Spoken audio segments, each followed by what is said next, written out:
Okay done. सो बेटा आज चला हुआ बेटा इसे।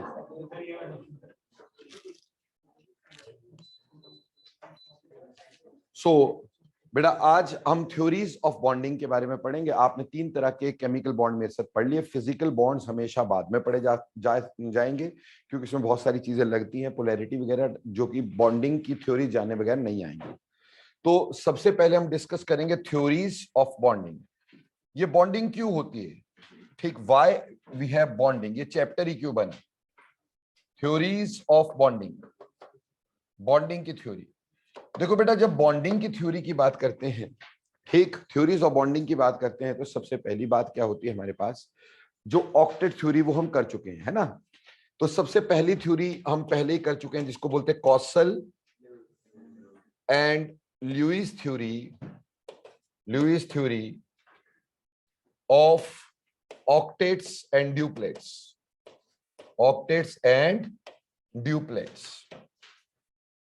ठीक। Kossel and Lewis theory of octet and duplets वो तो आप कर ही चुके हैं ऑलरेडी, उसकी एक्सेप्शंस भी पढ़ चुके हैं, सिंगलेट बॉन्डिंग तक मैंने आपको करवा दिया था, ठीक। अब आ जाओ दूसरी थ्योरी। बेटा दूसरी theory which was a very very important theory, ठीक, जहां से इसको एक दिशा मिली हमारे को। तो दूसरी थ्योरी जो थी हमारे पास वो है वैलेंस बॉन्ड थ्योरी। देखो जो वैलेंस बॉन्ड थ्योरी है बेटा, वैलेंस बॉन्ड थ्योरी दो साइंटिस्ट ने मिलकर दी, एक का नाम हिटलर और दूसरे का नाम लंदन, ठीक। ना तो ये वो वाला हिटलर है, ना ही ये वो वाला लंदन है, ठीक। समझ में आई, ये दो साइंटिस्ट है, Hitler and London. And further it was extended by Pauling and Slater, इन्होंने फर्दर एक्सटेंड किया। देखो प्यारे बच्चों, सबसे पहले हम हिटलर एंड लंदन की दी हुई थ्योरी के बारे में समझते हैं। देखो बेटा, इसने दो कॉन्सेप्ट्स में अपनी थ्योरी को बांटा है, ठीक। इसने नहीं बांटा, मैंने बांटा है, ठीक। तो वो दो कॉन्सेप्ट में पहले हम पढ़ेंगे एनर्जी कॉन्सेप्ट, ठीक। पहली बात है एनर्जी कॉन्सेप्ट। इसका एनर्जी कॉन्सेप्ट क्या होगा, ये कहता है जब भी दो एटम पास आने लगते हैं तो उसमें कुछ न्यू फोर्स ऑफ अट्रैक्शन और कुछ न्यू फोर्सेस ऑफ रिपल्शन बनती हैं, ठीक। तो इसका पहला पोस्टुलेट क्या हुआ, पहला पोस्टुलेट हुआ when atoms come closer to form bonds, there are some new forces of attraction and repulsions comes into being। कुछ नई फोर्सेस ऑफ अट्रैक्शन, कुछ नई फोर्स ऑफ रिपल्शन जो होती हैं वो हमारे पास बनती है, ठीक है जी। फिर ये कहता है कि अगर if magnitude of attracted forces, magnitude of attractive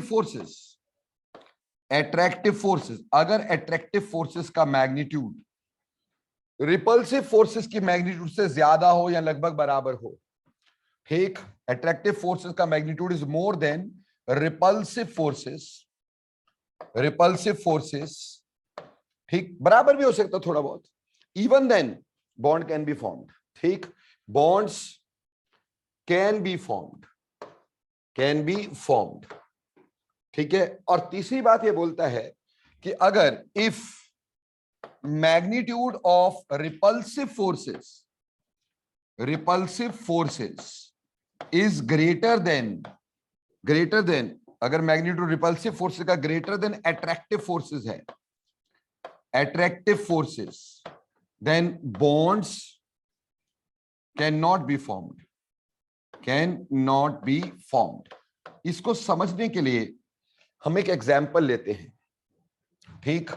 अब वो एग्जाम्पल हमने क्या लिया, से हम फॉर्मेशन ऑफ H2 हाइड्रोजन या फॉर्मेशन ऑफ He2 हीलियम, इस मॉलिक्यूल के बारे में समझते हैं कि इन दोनों में से कौन सा मॉलिक्यूल है जो बन सकता है, कौन सा नहीं बन सकता, क्यों नहीं बन सकता, लॉजिक क्या है उसका। जैसे प्यारे बच्चों, हम पहले हाइड्रोजन की बात करते हैं, तो ये हाइड्रोजन का न्यूक्लियस है और हाइड्रोजन में कितने इलेक्ट्रॉन होते हैं? एक इलेक्ट्रॉन ये हाइड्रोजन का है, ठीक, जो इसके ऑर्बिटल में मूव कर रहा है।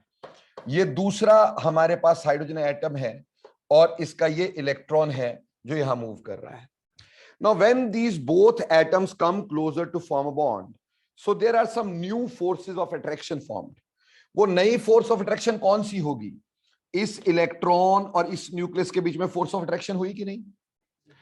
ठीक, इसके इलेक्ट्रॉन और इसके न्यूक्लियस में एक नई फोर्स ऑफ अट्रैक्शन आई। इसके इलेक्ट्रॉन और इसके न्यूक्लियस में कोई नई फोर्स ऑफ अट्रैक्शन आई। ठीक, सो कितनी नई अट्रैक्शन हो गई? 2 न्यू अट्रैक्शंस, 2 नई अट्रैक्शंस हैं। ठीक, अब बात करते हैं इसमें रिपल्शन कितनी बनी होंगी। देखो बेटा, रिपल्शन सबसे पहले इस न्यूक्लियस और इस न्यूक्लियस के बीच में रिपल्शन होगी कि नहीं होगी? सिमिलरली इस इलेक्ट्रॉन और इस इलेक्ट्रॉन के बीच में रिपल्शन होगी कि नहीं होगी? So how many new repulsions are there? There are 2 new repulsions, there are 2 new repulsions. तो हमारे पास यहाँ पे अट्रैक्टिव और रिपल्सिव फोर्सेस का नंबर बराबर है, सो ऑब्वियसली यहां बॉन्ड बनने के चांसेस हैं, यहां बॉन्ड बनने के चांसेस हैं। सो H2 कैन बी फॉर्म्ड, हम बोल सकते हैं इट कैन बी फॉर्म्ड, क्योंकि मैंने अभी बताया कि अगर आपके पास अट्रैक्टिव फोर्सेस का मैग्नीट्यूड रिपल्सिव फोर्सेस से ज्यादा या बराबर होता है तो हमारे पास बॉन्ड बन सकता है। ठीक है, क्योंकि अगर आप बोलो सर ये दोनों तो बराबर, अगर बराबर है तो एक सेफ डिस्टेंस तक के पास तो आ सकते हैं ना, उससे आगे नहीं जा पाएंगे पर एक सेफ डिस्टेंस तक पास आ सकते हैं, बॉन्ड बना सकते हैं। बट अगर मैं यहीं पर हीलियम का एग्जाम्पल ले रहा हूं, अब हीलियम जो है उसका ये न्यूक्लियस है, हीलियम में कितने हमारे पास इलेक्ट्रॉन होते हैं? हीलियम में 2 इलेक्ट्रॉन होते हैं। ठीक, ऐसे ही बेटे हमारे पास ये दूसरा हीलियम रहा होगा, इसमें भी 2 इलेक्ट्रॉन होंगे। जब ये पास आए होंगे तो इसमें भी कोई नई फोर्सेस ऑफ अट्रैक्शन बनी होगी। वो नई फोर्स ऑफ अट्रैक्शन क्या होगी? इसके इलेक्ट्रॉन और इसके न्यूक्लियस के बीच में नई फोर्स ऑफ अट्रैक्शन होगी कि नहीं? इसके इलेक्ट्रॉन और इसके न्यूक्लियस में कोई नई फोर्स ऑफ अट्रैक्शन होगी कि नहीं? बेटे इसके न्यूक्लियस और इसके इलेक्ट्रॉन में फोर्सेस ऑफ अट्रैक्शन होगी कि नहीं? और इसके इलेक्ट्रॉन और इसके न्यूक्लियस के अंदर जो अट्रैक्शन है उस पे भी फोर्सेस ऑफ अट्रैक्शन बनेगी कि नहीं? So how many new forces of attraction are there? There are 4 new attractive forces are there. ठीक, हमारे पास 4 नई अट्रैक्शन फोर्सेस हैं। वहीं पर बच्चों रिपल्सिव फोर्सेस की बात करते हैं, हमारे पास इस इलेक्ट्रॉन के अंदर रिपल्शन है कि नहीं है? हमारे पास इस न्यूक्लियस और इस न्यूक्लियस के बीच में रिपल्शन है कि नहीं है? हमारे पास इस इलेक्ट्रॉन और इस इलेक्ट्रॉन में रिपल्शन होगी कि नहीं होगी? सिमिलरली क्या इस इलेक्ट्रॉन और इस इलेक्ट्रॉन में भी रिपल्शन होगी? सिमिलरली क्या इस इलेक्ट्रॉन और इस इलेक्ट्रॉन में भी रिपल्शन होगी? How many repulsive forces you can count now? So there are 5 new repulsions. तो हीलियम में क्या हुआ, जब ये क्लोज आए तो रिपल्सिव फोर्सेस जो है उनका नंबर ज्यादा है, तो ये एटम्स को पास आने ही नहीं देगा। आने नहीं देगा तो He2 डज नॉट एग्जिस्ट, यानी इसमें बॉन्ड की फॉर्मेशन नहीं हो सकती है। ठीक, तो पहली बात तो ये कहता है कि जब भी 2 एटम क्लोज आते हैं उसमें नई अट्रैक्शन और रिपल्सिव फोर्सेस बनती है, और जब नई अट्रैक्टिव और रिपल्सिव फोर्सेस बनती हैं तो बेटा अगर अट्रैक्शन का मैग्नीट्यूड ज्यादा हो या फिर रिपल्सिव के बराबर हो तो वो एक सेफ डिस्टेंस तक आ सकता है और उसमें बॉन्ड बन सकता है। लेकिन अगर रिपल्शन का मैग्नीट्यूड ज्यादा हुआ, वो वैसे ही क्लोज नहीं आ पाएगा, तो बॉन्ड की फॉर्मेशन नहीं होती है। फिर ये हम पढ़ रहे एनर्जी कंसेप्ट, तो एनर्जी बिना एनर्जी थोड़ी होगी। अब यहां पे हमारे पास एनर्जी कंसेप्ट में से मैंने आपके पास एक एक्सिस ले लिया। ठीक, ये कोऑर्डिनेट एक्सिस है, ये 0 है, और यहां इस साइड को मैं डिस्टेंस बढ़ा रहा हूं between the nucleus of 2 atoms. It is distance between the nucleus of 2 atoms. 2 atoms के बीच का डिस्टेंस हम इस एक्सिस पे लेके चल रहे हैं, और इधर हम क्या लेके चल रहे हैं? इस साइड हम एनर्जी लेकर के चल रहे हैं बच्चों, ठीक, यहां पे एनर्जी लेके चल रहे हैं। अभी क्या हुआ कि दो एटम्स थे, हाइड्रोजन के थे मान लो, वो इतने डिस्टेंस पे थे, इस डिस्टेंस पे थे, यानी उनके बीच के न्यूक्लियस का डिस्टेंस इतना था, समझ रहे हैं। अब ये जब पास आने लगे तो इनकी अट्रैक्टिव फोर्सेस बननी शुरू हुई। जब भी अट्रैक्शन बनती है तो एक एटम दूसरे को पकड़ता है, जिससे उसकी वेलोसिटी कम हो जाती है। वेलोसिटी कम होने से काइनेटिक एनर्जी कम होगी, काइनेटिक एनर्जी कम होने से वो काइनेटिक एनर्जी लूज होगी, इसलिए एनर्जी डिक्रीज करनी शुरू हो जाती, लूज होनी शुरू हो जाती है।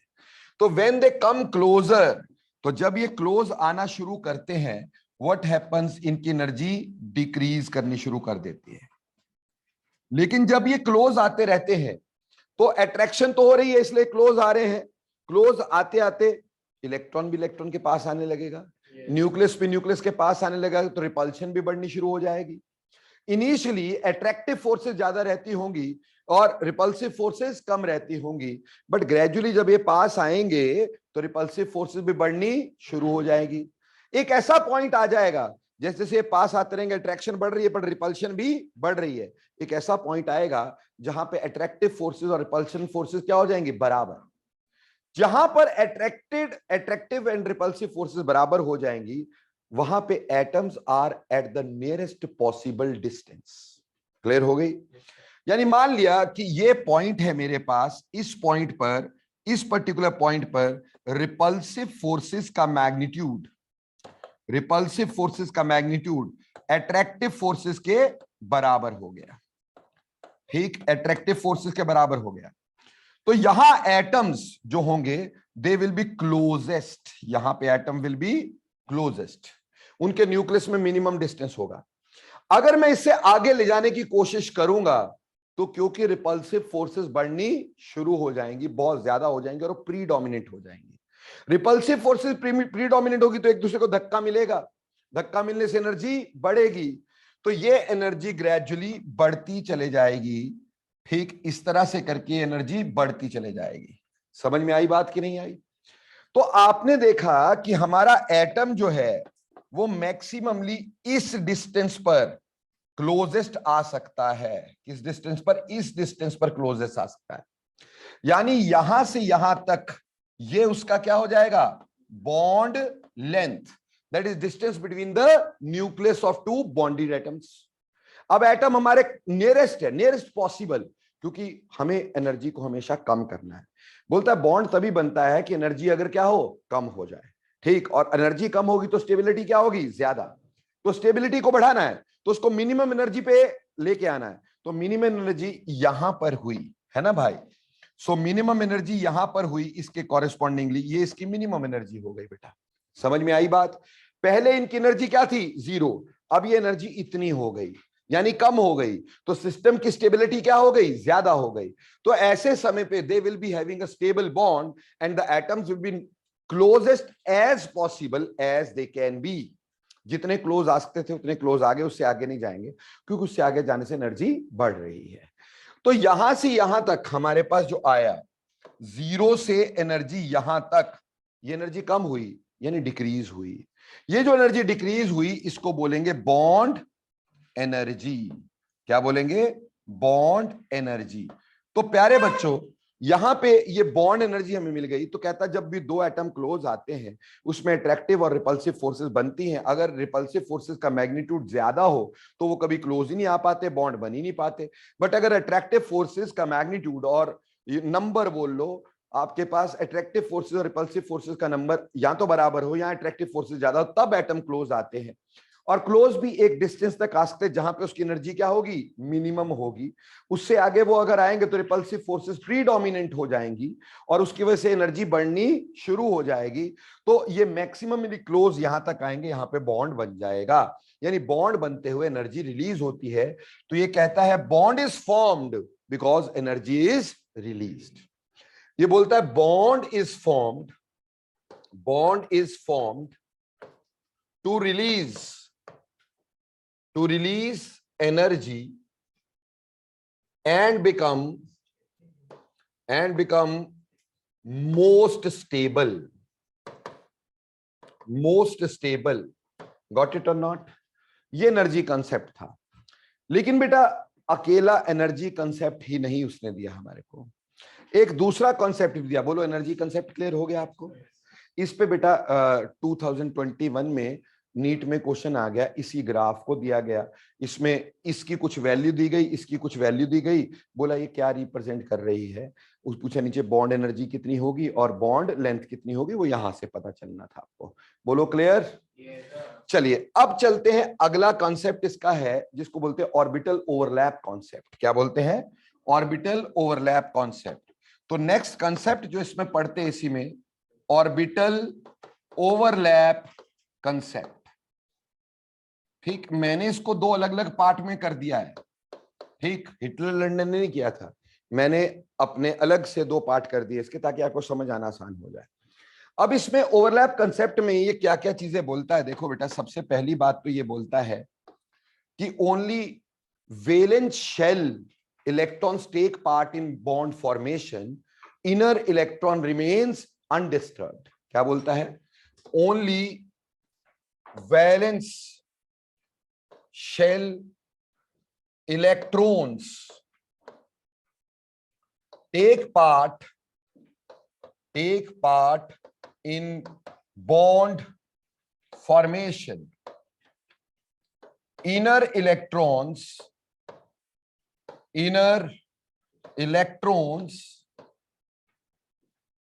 remains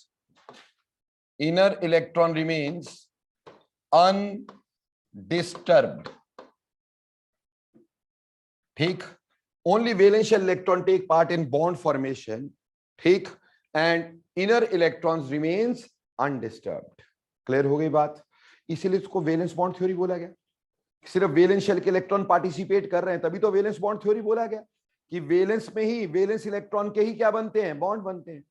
ठीक, दूसरी बात कहता है only half filled atomic orbitals take part in bond formation. Only half filled atomic orbitals take part in bond formation। सिर्फ कहता है जो हाफ फील्ड एटॉमिक ऑर्बिटल्स होते हैं वो बॉन्ड में पार्टिसिपेट करते हैं। बेटा हाफ फील्ड का मतलब ये समझना, P3 की बात नहीं कर रहा हूं, हाफ फील्ड ऑर्बिटल की बात कर रहा हूं, शेल की नहीं। वो जो P3 बोलते हो, D5 बोलते हो, वो सब शेल होती है हाफ फील्ड। यहां हाफ फील्ड सब शेल की बात नहीं हो रही, हाफ फील्ड एटॉमिक ऑर्बिटल जिसमें एक इलेक्ट्रॉन। ठीक, जैसे एग्जांपल देता हूं आपको, मान लो फ्लोरीन है। अब फ्लोरीन जो होता है, फ्लोरीन का बेटा Z कितना होता है? 9। Electronic configuration 1s2 2s2 2p5। तो बोलो वैलेंस शेल कौन सी? बोलता है ये वैलेंस शेल। तो सिर्फ यही बॉन्ड में पार्टिसिपेट करेगी भाई, बाकी बॉन्ड में पार्टिसिपेट नहीं करेंगे। तो यहां पे हमारे पास, ठीक, ये बन गया 2s में 2 इलेक्ट्रॉन, और यहां पे ये। तो बेटा इसमें हाफ फील्ड एटॉमिक ऑर्बिटल कितने हैं? एक है, only one half filled atomic orbital, इसलिए fluorine will form only one bond.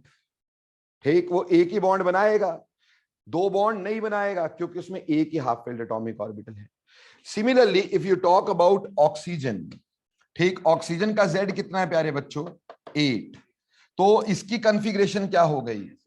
ठीक, 1s2 2s2 2p4 है ना जी।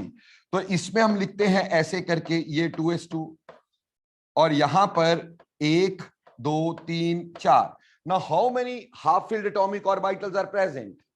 There are 2 half filled atomic orbitals, तो ऑक्सीजन कैन फॉर्म 2 bonds। तो मैंने बोला हाफ फील्ड शेल नहीं समझना, सब शेल नहीं समझना, क्या समझना? ऑर्बिटल, यानी ऑर्बिटल हैविंग 1 इलेक्ट्रॉन्स। ठीक है जी। अब अगली बात ये कहता है कि एटॉमिक ऑर्बिटल जो होते हैं overlap to form bond. atomic orbitals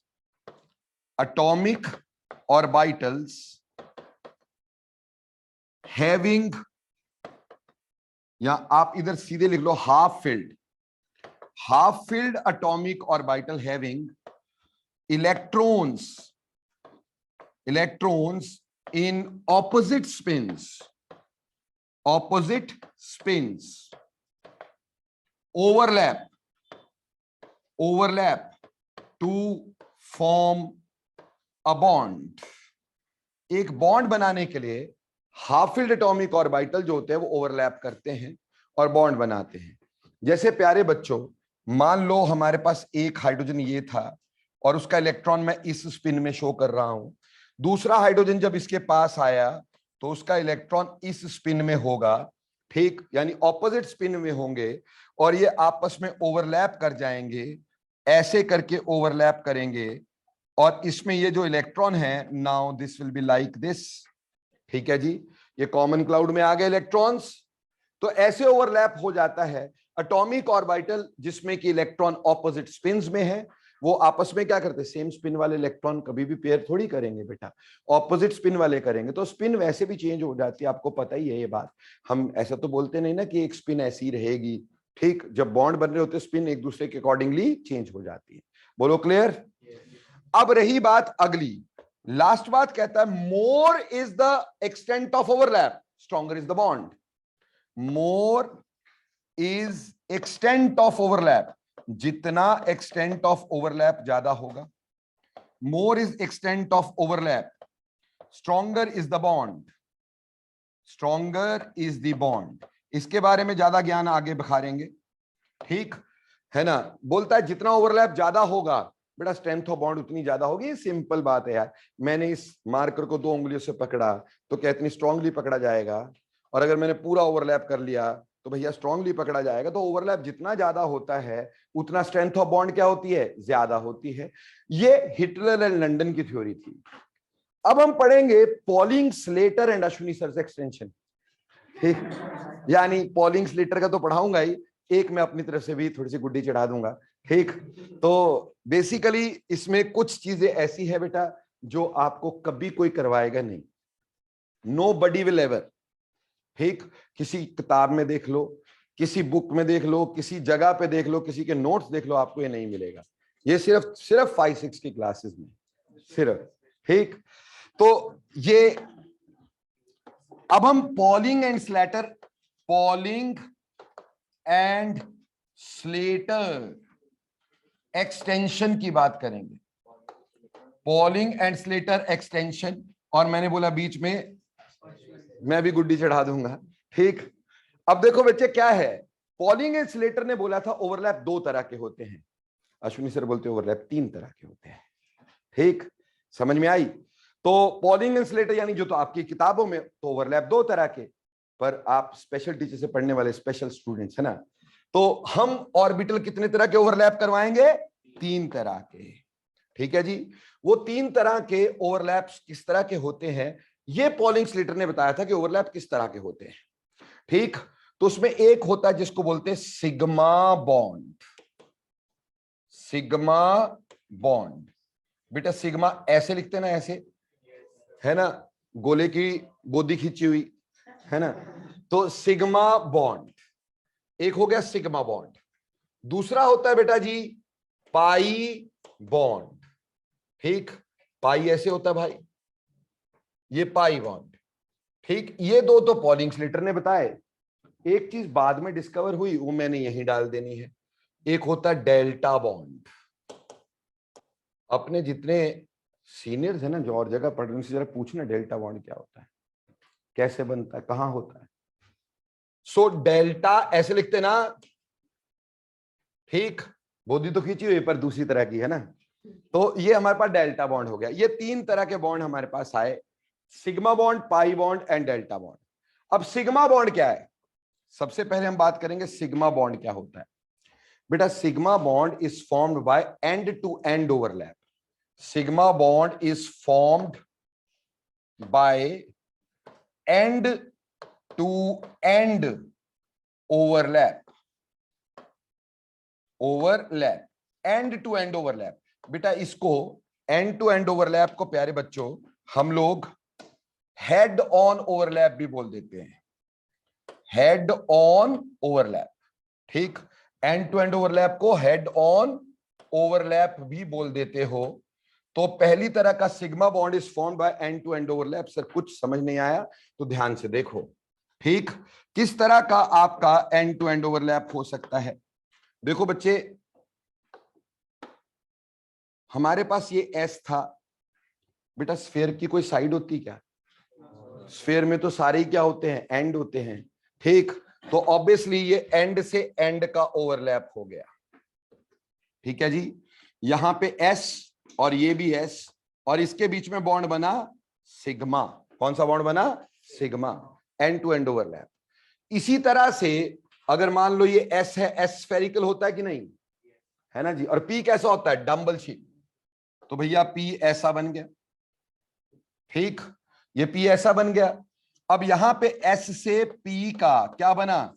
sigma bond बन गया। दोस्तों समझ में आई बात कि नहीं आई? और ऐसे ही ये पी, यार थोड़ा ज्यादा ही पी लिया, ये पी और ये भी पी। ठीक है जी, पी और पी का एंड टू एंड ओवरलैप हुआ कि नहीं? तो इसको बोलेंगे पी से पी सिग्मा बॉन्ड। तो सिग्मा बॉन्ड कैसे बनते हैं? एंड टू एंड ओवरलैप से पी से डी बन सकता है, डी से डी बन सकता है, तो ये सिग्मा बॉन्ड कहलाते हैं। ठीक, अब अगली बात, जो पाई बॉन्ड है, पाई बॉन्ड कैसे बनता है बेटा? पाई bond is formed by side wise overlap, formed by side wise overlap, side wise overlap. ठीक, कई लोग इसको लेटरल ओवरलैप भी बोलते हैं, बट साइड वाइज ओवरलैप हुआ कैसे? ठीक, कैसे साइड वाइज ओवरलैप होगा? देखो भैया, एस की तो कोई साइड होने नहीं वाली, स्फेयर की तो कोई साइड होगी नहीं, तो कभी भी एस ऑर्बिटल जब भी होंगे वो पाई बॉन्ड में वो इन्वॉल्व नहीं होंगे। ठीक, हमारे पास एक था पी और दूसरा भाई भी पी, तो दोनों ने खूब पिया और ये दोनों आपस में क्या हो गए? बॉन्ड बनाया। ठीक, इसको बोलेंगे p pi or p to p pi bond, p pi bond. दोनों पी ऑर्बिटल देखो साइड वाइज ओवरलैप हुए कि नहीं? ऐसे ही बेटा, एक था पी और दूसरा था डी, एक पी और दूसरा पी। यार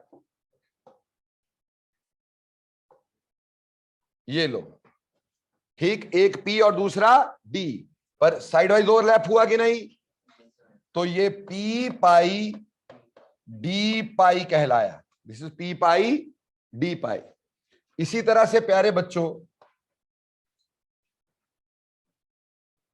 ठीक, ये डी और डी आपस में जुड़े। ठीक, तो इसको क्या बोला? D pi or d to d pi bond. बोलो क्लियर हो गया? तो ऐसे साइड वाइज ओवरलैप से पाई बॉन्ड बना करते हैं। ठीक, ऐसे साइड वाइज ओवरलैप से पाई बॉन्ड बनते हैं। रुक जाइए। ठीक, अगली बात, डेल्टा बॉन्ड। डेल्टा बॉन्ड जो होता है ये कब बनता है? When all four lobes of D orbital combines. D orbital में 4 लोब्स थी ना भाई, तो चारों की चारों लोब्स क्या हो गई? कंबाइन कर गई। ठीक, when all 4 lobes of d orbitals combines, जब चारों की चारों लोब डी ऑर्बिटल की कंबाइन कर जाएंगी तो जो हमारे पास बॉन्ड बनेगा उसको अपन क्या बोल देंगे? Delta bond.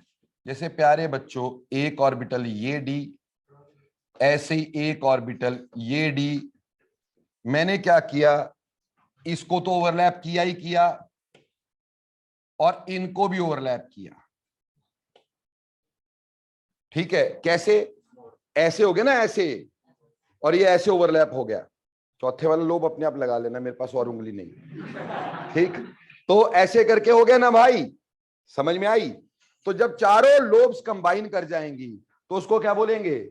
उसको बोलेंगे d to d delta bond. ओहो, d to d delta bond या डी डेल्टा या d to d delta. 4 lobes होती, चारों की चारों लोब्स ऐसे कंबाइन कर गई। ठीक, एक लोब ये है, एक ये है, एक ये है, एक एक्स्ट्रा लगा लेनी है और वो ऐसे करके कंबाइन कर गई, है ना? तो ये डेल्टा बॉन्ड होता है। बोलो क्लियर? अब अगली बात देखो, देखो बेटा, जो आपके सिग्मा बॉन्ड होते हैं, sigma bond is along inter nuclear axis, along inter nuclear axis, ये इंटर न्यूक्लियर एक्सिस के अराउंड बनते हैं। जैसे प्यारे बच्चों, हमारा यहां पे न्यूक्लियस जो होगा वो कहां पे होगा बेटा, न्यूक्लियस इसका यहां जैसे होगा, होगा कि नहीं, और हमारा बॉन्ड ऐसे बन रहा है, ये इंटरन्यूक्लियर एक्सिस है, न्यूक्लियस से पास होने वाली एक्सिस, जैसे इसमें इंटरन्यूक्लियर एक्सिस ये हो गई, यहां पे इसका न्यूक्लियस यहां जैसे होना था और इसका न्यूक्लियस यहां जैसे होना था। इसी तरह से इसमें भी ये इंटरन्यूक्लियर एक्सिस हो गई, इसका न्यूक्लियस यहां जैसे होना था, इसका यहां जैसे होना था, है ना भाई। तो ये अलोंग द इंटरन्यूक्लियर एक्सिस हमारे पास पाए गए हैं। तो sigma bonds are along the internuclear axis, whereas pi bonds, देखो भैया, ये न्यूक्लियस और ये न्यूक्लियस है ना जी, और ये इंटरन्यूक्लियर एक्सिस, सिमिलरली ये भी इंटरन्यूक्लियर एक्सिस, सिमिलरली ये भी internuclear axis, so they are perpendicular to the internuclear axis. तो ये परपेंडिकुलर टू इंटरन्यूक्लियर एक्सिस, ये इंटरन्यूक्लियर एक्सिस के परपेंडिकुलर है, they are perpendicular to internuclear axis, pi bond is always perpendicular to the internuclear axis. बेटा कई बार हमसे question पूछा जाता है कि पाई बॉन्ड में नोड कहां होगा, बेटा पाई बॉन्ड में नोड ही कहां होता है, मॉलिक्यूलर प्लेन में, इंटरन्यूक्लियर एक्सिस पे। देखो बॉन्ड तो यहां बना, ये ओवरलैप, ये वाला है ना ऊपर ऊपर, और ये वाला ओवरलैप, इजंट इट। अगर पाई के एग्जैक्ट दर्शन करने हैं तो वो ऐसे है, ये एक ऊपर एक नीचे, ठीक है, ये पॉजिटिव नेगेटिव मतलब लोब के साइन होते हैं, किसके साइन होते हैं, लोब्स के साइन। जैसे पी ऑर्बिटल में एक पॉजिटिव लोब होगी एक नेगेटिव लोब होगी ना, तो लोब्स के साइन होते हैं, ठीक। तो आप देखो ये मॉलिक्यूलर प्लेन बनाया मैंने, और यहां पे क्या पाया जाएगा, इलेक्ट्रॉन है क्या, नहीं है, ये नोड होगा, और नोड कहां पे होगा, at molecular plane, molecular plane यानी इंटरन्यूक्लियर एक्सिस पर, क्योंकि ये तो ऊपर है इलेक्ट्रॉन क्लाउड, या यहां है इलेक्ट्रॉन क्लाउड, इंटरन्यूक्लियर एक्सिस पे तो क्या है, इलेक्ट्रॉन क्लाउड है ही नहीं। समझ में आ रही, जहां ओवरलैप होगा वहीं इलेक्ट्रॉन क्लाउड होगा, ठीक है, कॉमन जगह पे होगा ना भाई। तो यहां पे भी देखो, यहां पे इलेक्ट्रॉन क्लाउड होगा या यहां होगा इलेक्ट्रॉन क्लाउड, ठीक। तो यहां पे मॉलिक्यूलर प्लेन में क्या होती है, नोड होती है। क्वेश्चन बड़ी बार पेपर में आता है कि पाई बॉन्ड्स में नोड कहां होती है, कहना है along the molecular plane. Sigma में कोई नोड नहीं है भाई, ठीक, पाई में नोड है along the molecular plane. Node क्या होता है, where probability of finding electron is almost 0। उसी तरह से डेल्टा बॉन्ड को देखो भैया, क्या इसमें भी हम ऐसे लेंगे, हैं जी, ये इंटरन्यूक्लियर एक्सिस होगी, है ना, और ये भी परपेंडिकुलर हुई कि नहीं। So this is also perpendicular to internuclear axis, internuclear axis, ये भी परपेंडिकुलर टू इंटरन्यूक्लियर एक्सिस होता है। बोलो बेटा क्लियर हो गया कि नहीं हो गया, आगे चलते हैं। बेटा जहां पे इलेक्ट्रॉन नहीं पाए जाते उसको नोड बोलते हैं, यहां पे इलेक्ट्रॉन पाए जा रहे हैं क्या, तेरे पास यहां तो ये कॉमन क्लाउड है जहां पे नोड पाए जाएंगे, यहाँ एक सॉरी इलेक्ट्रॉन पाए जाएंगे, यहाँ ये कॉमन क्लाउड है जहां इलेक्ट्रॉन पाए जाएंगे, क्या यहां पाया जाएगा, तो ये पाई के लिए क्या है, नोड है, पाई बॉन्ड के लिए। समझ में आई। अगली बात देखो बेटा, जो सिग्मा बॉन्ड होते हैं ना बेटा, ये स्ट्रॉन्गर बॉन्ड होते हैं क्योंकि इसमें ओवरलैप का रीजन ज्यादा है। सिग्मा बॉन्ड में ओवरलैप का रीजन ज्यादा, सर झूठ बोल रहे हो, यहां तो 2-2 बार है, अरे भैया ये 2-2 बार है, पर ये देखो न्यूक्लियस पास पास आ गए, और ये दो एट ए टाइम इलेक्ट्रॉन दोनों जगह थोड़ी होंगे कि सर ऊपर और पैर नीचे, ऐसे होगा क्या, यहां तो इलेक्ट्रॉन यहां होंगे या यहां होंगे, किसी एक जगह पे होंगे ना। ये तो इलेक्ट्रॉन क्लाउड हम दिखा रहे हैं, प्रोबेबिलिटी क्लाउड्स दिखा रहे हैं, है ना, तो यहां पे ओवरलैप कम होता है बेटा पाई में। तो हमारे पास sigma is stronger bond, sigma stronger bond होता है हैविंग मोर बॉन्ड एनर्जी। बेटा जिसका स्ट्रॉन्ग बॉन्ड उसकी बॉन्ड एनर्जी ज्यादा। क्या होती बॉन्ड एनर्जी भाई? बॉन्ड एनर्जी को दो तरह से डिफाइन करते हैं, या तो energy released during the bond formation, या energy needed to break a bond, है ना। तो भैया स्ट्रॉन्ग बॉन्ड को तोड़ने के लिए एनर्जी ज्यादा चाहिए, क्योंकि उसके बनते समय एनर्जी रिलीज ज्यादा हुई होगी, ठीक, इसलिए स्ट्रॉन्गर बॉन्ड है, having more bond energy. Sigma bond is a stronger bond having more bond energy. Pi bond is a weaker bond. Pi bond is a weaker bond, ठीक, having less bond energy. Bond energy, ठीक। Pi bond जो है एक weaker bond है, इसकी bond energy कम होती है प्यारे बच्चों, है ना। और रही बात डेल्टा, वीकेस्ट बॉन्ड है दोस्तों, it is weakest bond. Weakest bond क्यों भाई? अरे सिंपल बात, जब ये दो ऐसे हो गए, अरे न्यूक्लियस तो बहुत पास आ गए। जब तो डी ऐसे जुड़ रहे थे तो एक न्यूक्लियस यहां था, एक न्यूक्लियस यहां था, डी ऐसे जुड़ रहे थे तब तो न्यूक्लियस दूर थे, या सिग्मा बॉन्ड बना रहे थे न्यूक्लियस दूर थे। अरे भैया अब ऐसे जुड़ गए, न्यूक्लियस बहुत पास पास आ गए कि नहीं, और न्यूक्लियस न्यूक्लियस में क्या होगी? रिपल्शन। तो बेटा टूटना आसान, इसलिए ये वीकेस्ट बॉन्ड होता है। बोलो क्लियर? बॉन्ड एनर्जी मिनिमम हो जाएगी। अगली बात, pi bond is free to rotate. Pi bond freely rotate कर सकता है, ठीक। Sigma bond is free to rotate.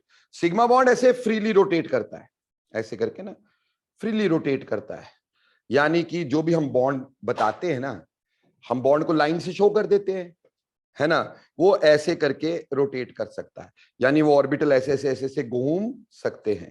They are free to rotate. आगे बात समझ में? लेकिन जो पाई बॉन्ड होते हैं ना, they are not free to rotate, ये रोटेट नहीं होते हैं। समझ में आई? They are not free to rotate.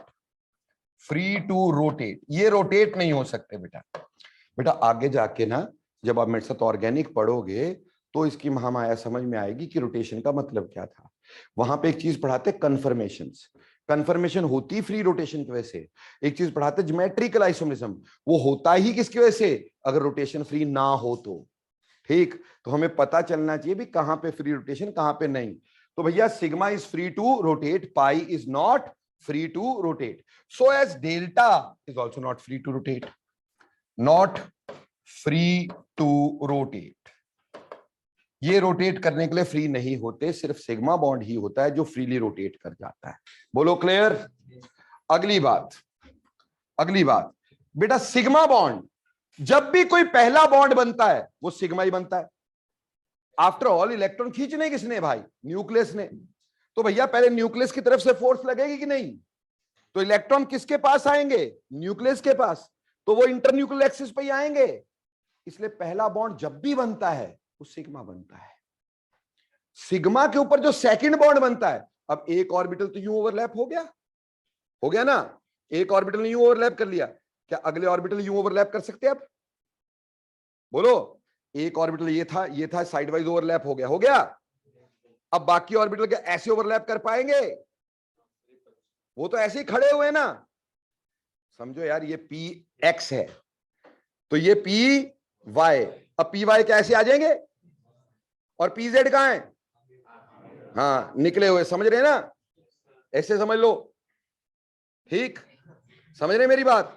ये क्या है? पी जेड, ये पी वाई। अब पी एक्स के राउंड मान लो, वैसे तो z axis is considered to be axis of molecular symmetry. हम ये मान के चलते जेड एक्सिस के राउंड सिग्मा बॉन्ड बनता है, ठीक है। वो एक कंसिडरेशन है कि जेड को हम एक्सिस ऑफ सिमेट्री मान के चलते हैं, जरूरी नहीं होता है वो। हम बोलते जी एक्स एक्सिस के राउंड बॉन्ड बन रहा है, उसमें कोई दिक्कत नहीं है यार। बट ऐसे एज कन्वेंशन हमारे को जेड ज्यादा प्यारा लगता होगा, हमने बोल दिया Z axis axis of molecular symmetry. तो मान लो ये आपने एक्स को मान लिया, एक्स में ये सिग्मा बॉन्ड बना। अब बोलो क्या ये भी ऐसे करेंगे? अब ये तो ऐसे कर ही नहीं सकते, ये तो खड़े हुए हैं भाई। ये ओवरलैप एंड टू एंड कर सकेंगे क्या? ये तो ऐसे ही कर सकेंगे, अगर करेंगे तो। ऐसे तो हो ही नहीं सकता, क्योंकि ऐसे करेंगे तो बिल्कुल ऊपर आ गए रिपल्शन, और ऑर्बिटल अपना वो थोड़ी चेंज कर देंगे, वो तो ऐसे ही रहेंगे। तो सीधे खड़े तो सीधे ही करेंगे ना ओवरलैप, साइड वाइज ही करेंगे। इसलिए सेकंड बॉन्ड हमेशा कौन सा होगा? पाई। थर्ड बॉन्ड कैसा होगा? पाई। जो पहला बॉन्ड बना वो सिग्मा, बाकी सब पाई और उसके भाई। क्लियर? तो कहने का मतलब हम बोलेंगे सिग्मा बॉन्ड अकेला भी बन सकता है, अकेला भी हो सकता है भाई सिग्मा बॉन्ड। ठीक, sigma bond can be formed alone. Sigma bond अकेला भी बन सकता है। जो पहला बॉन्ड बनेगा वो हमेशा क्या होगा? सिग्मा ही होएगा बेटा।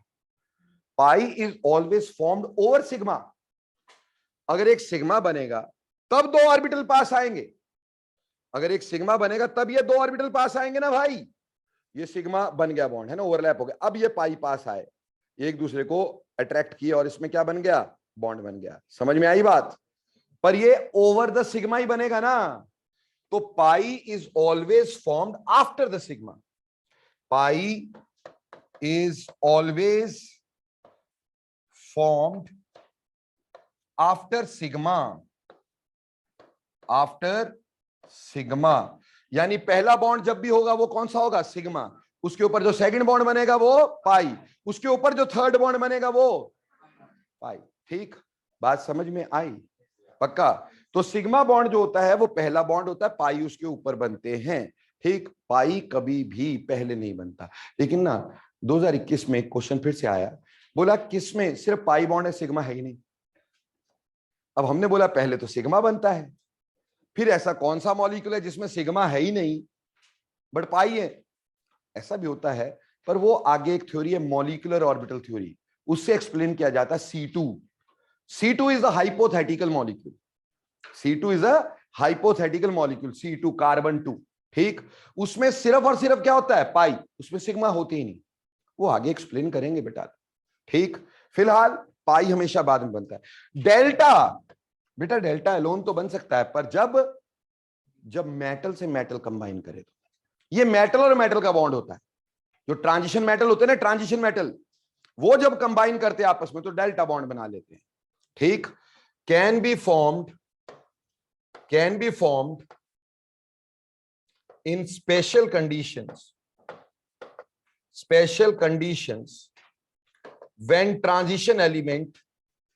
when transition metals combine,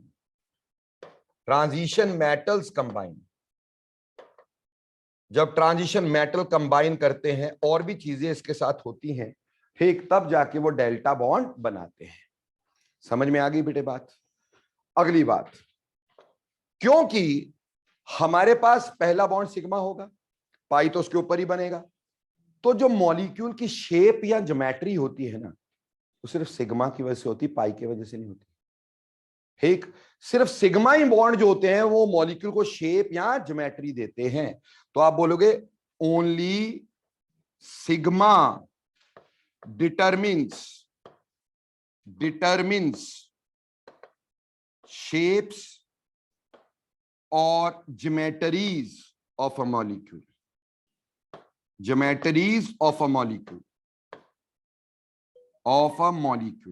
किसी मॉलिक्यूल की शेप या ज्योमेट्री सिग्मा पे डिपेंड करती, पाई पे नहीं। जैसे आप बचपन से पढ़ते आए भी मीथेन टेट्राहेड्रल, तो वो शेप टेट्राहेड्रल इसलिए क्योंकि 4 सिग्मा बॉन्ड है, और 4 सिग्मा बॉन्ड एक दूसरे से मैक्सिमम डिस्टेंस पे रहने की कोशिश करते, इस वजह से वो क्या हो जाता है? आपका टेट्राहेड्रल हो जाता है। 3 सिग्मा बॉन्ड होंगे, वो एक दूसरे मैक्सिमम डिस्टेंस पे 120 डिग्री पे रहेंगे, तो ट्राइगोनल प्लेनर शेप बन जाएगी। पर पाई bond is like a cylinder over sigma, pi is like a cylinder over sigma. जैसे प्यारे बच्चों समझो ना बात को, कि ये मेरे पास एक सिग्मा पहले बना, इसके ऊपर पाई बनेगा ना दोस्तों, सो इट इज लाइक यहां और यहां ओवरलैप हुआ, it is like a cylinder over sigma, यहां पे बन जाएगा, यहां बन जाएगा। तो ये सिग्मा जिस साइड को ओरिएंट करेगा, पाई भी तो उसी साइड को करेगा। ये थोड़ी भी सिग्मा इधर को ओरिएंट कर गया, पाई कहीं और को, ऐसा तो हो ही नहीं सकता। ये तो इसके ऊपर ऊपर ही रहना है, इसको हिला लो डुला लो तो ये भी साथ में हिलेगा डुलेगा। तो क्या ये कभी भी ज्योमेट्री को डिटरमिन करेगा? ये तो सिग्मा के हिसाब से ही है भाई। जैसे पुत्र, एक सिंपल बात समझ लो, सिग्मा और पाई में तुम्हारी हाथ की हड्डी और उसका फ्लैश, हड्डी जो है वो सिग्मा बॉन्ड है और उसके ऊपर जो फ्लैश है वो एक तरह का पाई बॉन्ड है। ऐसा हो सकता है हड्डी किसी साइड और फ्लैश किसी साइड, ऐसा हो सकता है क्या? तो डायरेक्शन जो आपकी उंगली की है वो किसकी वजह से भाई? हड्डी की वजह से है ना, फ्लैश की वजह से नहीं, सिग्मा की वजह से है ना। क्या पाई ने इसमें कोई कंट्रीब्यूट किया? फ्लैश ने कोई कंट्रीब्यूट किया इसमें? नहीं किया भाई। तो उसी तरह से पाई is not involve in shape और ज्योमेट्री। शेप और ज्योमेट्री, ये शेप और ज्योमेट्री में कोई भी पार्टिसिपेशन नहीं करता। रही बात डेल्टा बॉन्ड, बेटा डेल्टा बॉन्ड डेफिनेटली कंट्रीब्यूट करता है ज्योमेट्री में, लेकिन इसके ऊपर ज्योमेट्री एक्चुअली डिपेंड नहीं करती।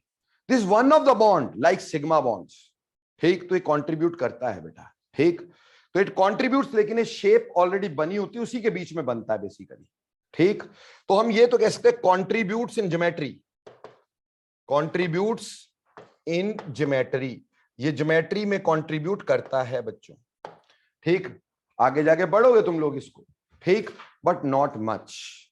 ज्यादातर तो सिग्मा की वजह से ज्योमेट्री हो जाती, पर ये कंट्रीब्यूट जरूर करता है। वो आगे जब +2 में पढ़ोगे डेल्टा बॉन्ड तब बताऊंगा, ठीक। अब रही बात, जैसे प्रतीक साहब ने बहुत पहले मेरे से पूछा कि सर पाई में क्या एस वाला पाई नहीं करेगा? भाई सिंपल सी बात है कि सिग्मा बॉन्ड तो किसी में ही बन सकता है, एस एस में, एस पी में, एस डी पे, डी में, यानी s orbitals, p orbitals, d orbitals, f orbitals, all can participate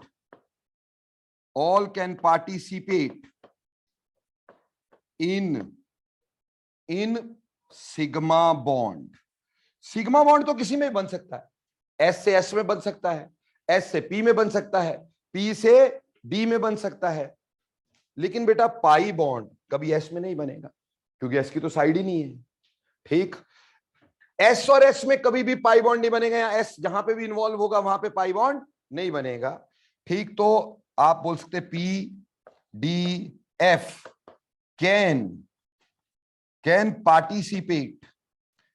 participate in pi bonds, not, ठीक, s कैन नॉट।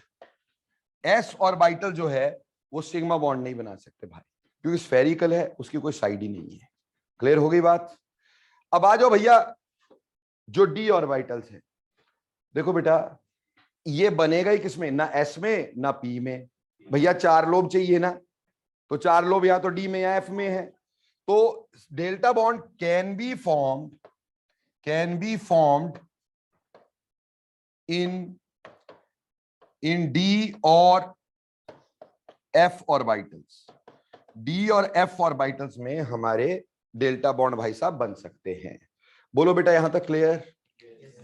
तो बेटा स्कूल में आपको पूछा जाएगा what is the difference between sigma and पाई, 2000% ये क्वेश्चन आएगा, चाहे दुनिया इधर की उधर हो जाए, क्वेश्चन आना ही है, डिफरेंस बिटवीन सिग्मा एंड पाई, ठीक।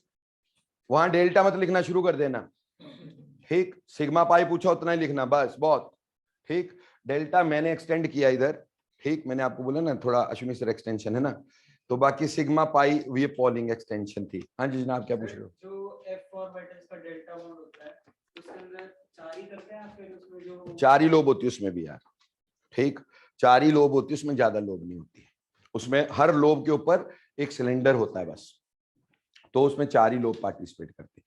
तो बेटा जी हमारे पास ये 3 तरह के ओवरलैप समझ में आ गए, सिग्मा पाई।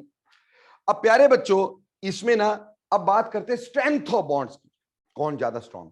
99.9% लोग गलत पढ़ाते हैं, 99.9% लोग इसमें गलत पढ़ाते हैं। स्ट्रेंथ ऑफ बॉन्ड आपकी बहुत सारी किताबों में गलत लिखा होता है, इसको ध्यान देना।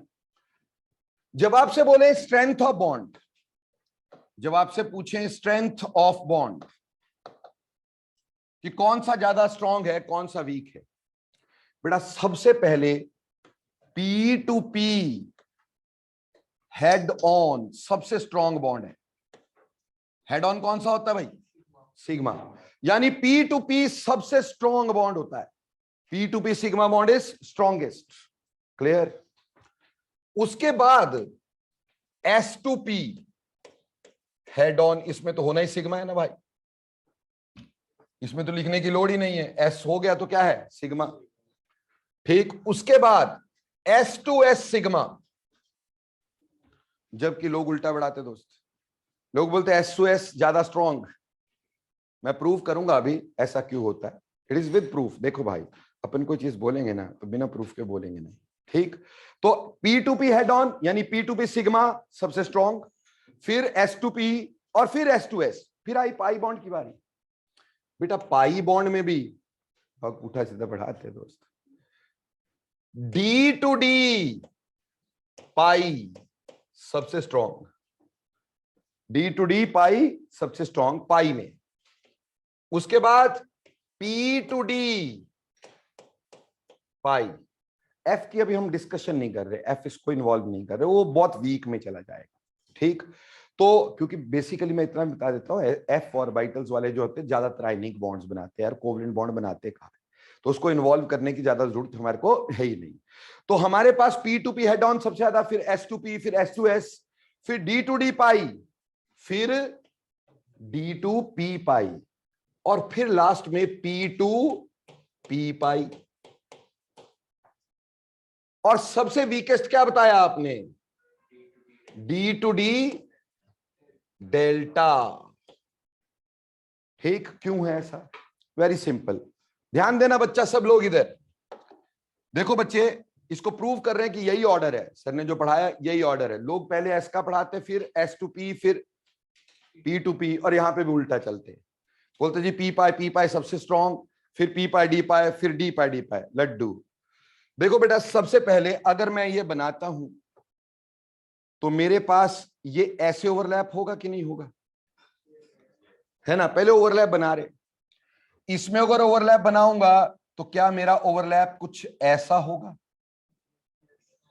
इसमें अगर बनाऊंगा तो क्या मेरा ओवरलैप ऐसा होगा, अगर इसमें बनाऊंगा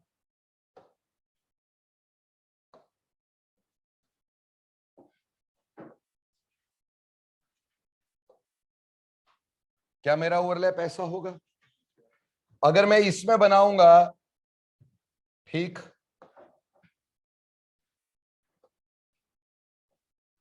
तो क्या ओवरलैप ऐसा होगा, अगर मैं P में बनाऊंगा तो क्या मेरा ओवरलैप ऐसा होगा, है ना। समझ में आ रहा है मेरी बात, आगे समझ में नहीं आई तो लड्डू हो तुम।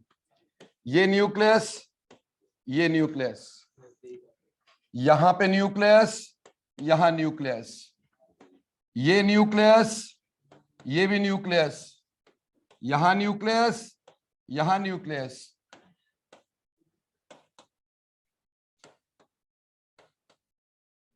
ठीक, प्यारे प्यारे से बच्चों, इसमें इतना डिस्टेंस था न्यूक्लियस न्यूक्लियस में, इसमें डिस्टेंस कम हुआ कि नहीं हुआ, इसमें डिस्टेंस और कम हुआ कि नहीं हुआ, और पाई बॉन्ड तो वैसे वीकर होते हैं। अब पाई में देखें, इसमें डिस्टेंस ज्यादा, इसमें डिस्टेंस कम, बहुत ही कम, और डेल्टा तो न्यूक्लियस वैसे ही बहुत पास पास।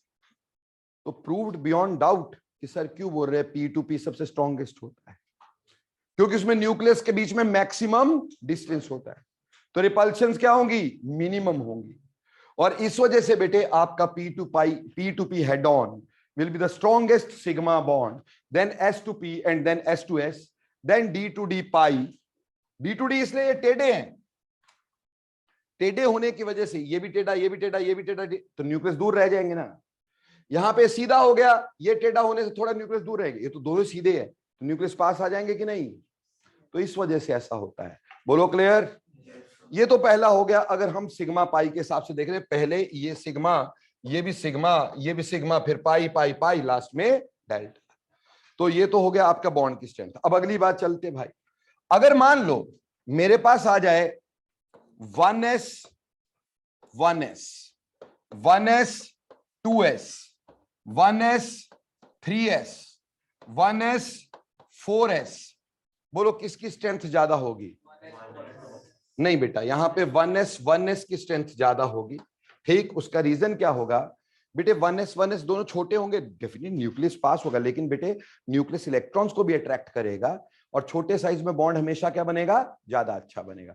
दूसरी बात बेटे, जब एनर्जीज का डिफरेंस होता है ना, देखो 1s की एनर्जी अलग और 2s की एनर्जी अलग, एनर्जीज का डिफरेंस होगा तो बेटा वैसे ही बॉन्ड क्या होगा? स्ट्रॉन्ग नहीं बनता, वीक बनता है। तो जितना एनर्जीज का डिफरेंस बढ़ता जाता है ना बेटा, यहाँ एनर्जी डिफरेंस भी तो देखना है, कंसेप्ट तो एनर्जी वाला भी है। Energy difference almost similar energy वाले ज्यादा आसानी से कंबाइन करते हैं। ठीक है, किसी आदमी की शादी किसी बंदरी से होती क्या? नहीं होती ना, क्योंकि लगभग सिमिलर से लोग आपस में कंबाइन करते भाई। ठीक है ना, तो उसी तरह से जिनकी एनर्जीज लगभग सिमिलर होती है वो ज्यादा आसानी से जुड़ते हैं बच्चों। क्लियर? इसी तरह से अगर मैं बोल देता 2p, फिर बोल देता 2p 3p, फिर बोल देता 2p 4p, फिर बोल देता 2p 5p, एनर्जी का डिफरेंस, तो फिर हमारे पास ये स्ट्रेंथ ऑफ बॉन्ड यू रहती, तो 2HW दे रहा हूं। HW समझते ना, है ना? ये तुमने करना है। मैंने देखा तुम में से बहुत सारे लोग गूगल करने में बहुत खुश रहते हैं, तो एक बार चलो करके देखना, है ना? तो ये जरूर करके आना है। 1s 2s 2s 3s 3s 4s 4s। ठीक है जी, और इसी तरह से 2p 3p 3p 4p 4p 5p 5p। इनमें स्ट्रेंथ का ऑर्डर लगाना है, इनमें स्ट्रेंथ का ऑर्डर लगाना है। ठीक, आराम से लगे। नहीं बेटा नहीं होगा बच्चे, अरे यार कितनी बार बता दिया यार, कितनी बार बोल दिया, जो क्वेश्चन दे दिया ना बेटा मत बोला करो, तुम्हारे से नहीं होता सॉल्व यार। ठीक, वो देखना पड़ता है भाई। ठीक, उसमें बहुत कंसेप्ट लगा। अभी तो जब तुम गूगल करोगे बाल यूं खड़े रहेंगे, क्योंकि 10 साइड पे 10 अलग अलग आंसर मिलेंगे इसके। ठीक, एनी हाउ आप इसको करके लेके आएंगे, ये आपका HW है। ठीक, तो ये आपने मेरे को बताना है। ठीक, आपने सिखाना है, कुछ मेरे को भी सिखाया करो। ठीक, आगे चलो। अब बेटा देखो, अभी तक हमने पढ़ लिया कि सिग्मा क्या, पाई क्या, सब कुछ। अब हम बात कर रहे हैं calculation of sigma and pi bonds. क्या कर रहे हैं? Calculation of sigma and pi bonds. चूचू नहीं करो, calculation of sigma and pi bonds. अरे क्लास में मत करना गूगल, मेरे को आजकल सेल की बहुत ज्यादा जरूरत है, सच बता रहा हूं। ठीक, बहुत टूट फूट गया है, मैं सोच रहा हूं किसी दिख जाए अच्छा सा, है ना? एप्पल ठीक, एप्पल नहीं तो ऑरेंज ले जाऊंगा, कुछ तो मिलेगा। So calculation of sigma and pi bond. बेटा एनसीईआरटी में पहला क्वेश्चन हमें दिया, हमें बोला find the number of sigma and pi in, एक बोला C2H2 और एक बोला C2H4। ठीक, ये क्वेश्चन आपको आपके स्कूल में भी आएगा। ठीक, अब देखो बच्चे, इसमें C2H2 का स्ट्रक्चर है ऐसा, CH और यहां पे भी H। ठीक है जी, और इसका स्ट्रक्चर है HCH double bond CHH। Clear? मैंने आपको पहले बोला जो सिंगल बॉन्ड होते सारे क्या मान के चलेंगे? सिग्मा। तो देखो बेटा कैसे गिनेंगे सिग्मा पाई, इधर ध्यान देना। 1 2 3, 3 सिग्मा, और जो सिग्मा के ऊपर 2 बने वो क्या है? ये 2 पाई। तो बेटा 2 पाई, 3 सिग्मा 2 पाई। बात समझ में आई? नहीं आई तो और समझ लो भाई। यहां पे 1 सिग्मा 2 सिग्मा, 2 में से पहला बॉन्ड हमेशा सिग्मा, ये भी सिग्मा, ये भी सिग्मा। How many sigma?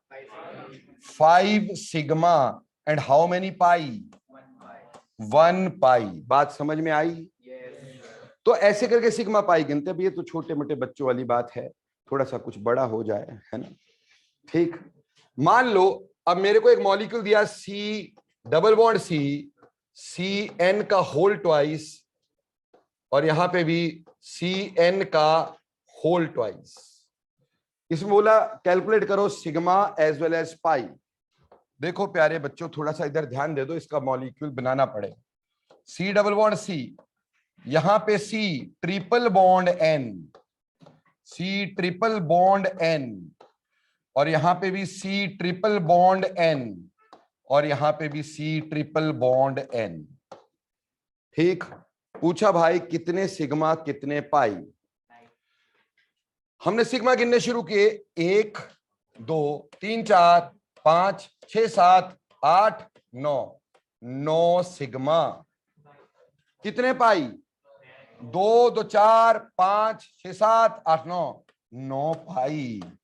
तो इसमें 9 सिग्मा 9 पाई। बात समझ में आई? पक्का?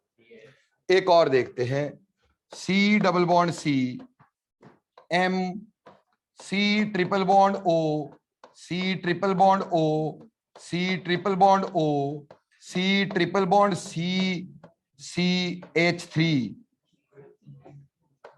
H3, और यहां पे C triple bond N, C H2, C triple bond N.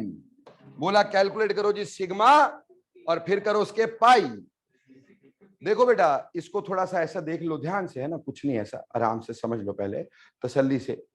देखो प्यारे बच्चों, इसमें क्या करना है आपने, इसमें प्यारे बच्चों इसको पूरा खोल के लिखो जरा इसको, है ना। 3H है ना, तो इसको ऐसे मत लिखो। कैसे लिखो? इस 3H को ऐसे लिखो, 1H H H। ठीक है जी, क्लियर? इन दो को भी ऐसे मत लिखो भैया। ठीक, इसको भी कैसे लिखो? H H।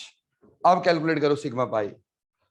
1 2 3 4 5 6 7 8 9 10 11 12 13 14 15 16 17 18 19 20 21।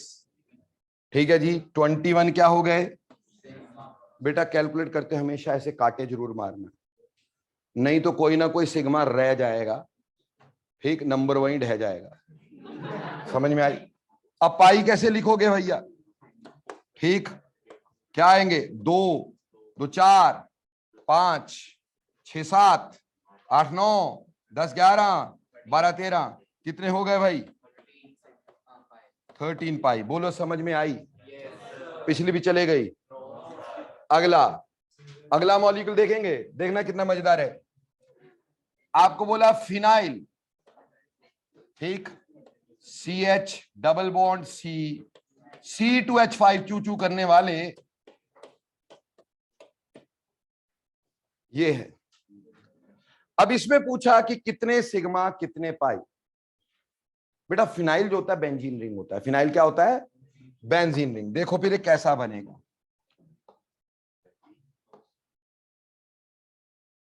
ठीक, ये बेंजीन, इस C के साथ H डबल बॉन्ड C, ये जो C2H5 है ना, मतलब 2 C, तो इसको लिखना CH2CH3, यानी पहले एक C उसके साथ 2H और फिर एक C उसके साथ 3H, हो गया C2H5। सिमिलरली यहां पे भी एक C जिसके साथ 2H और एक C जिसके साथ 3H, और बेटा ये बेंजीन। अब इसमें बोला सिग्मा पाई। ठीक, अब देखो तुम गलती क्या करोगे। अगर दे भी देता गलत करते, मेरे को पूरा विश्वास है तुम्हारे पे।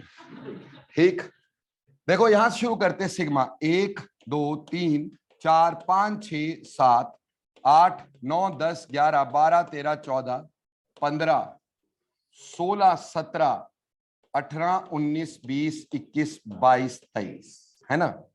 आप यहीं खत्म कर देते है ना बेटे। यहां पे भी H लगा हुआ है, यहां पे भी H लगा हुआ है, यहां पे भी H लगा हुआ है, यहां पे भी H लगा है, यहां पे भी H लगा है।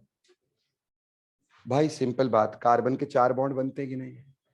अगर आपने यहां पे ऐसे बनाया था इसका 1 2 3, तो चौथा बॉन्ड कौन सा होना चाहिए था?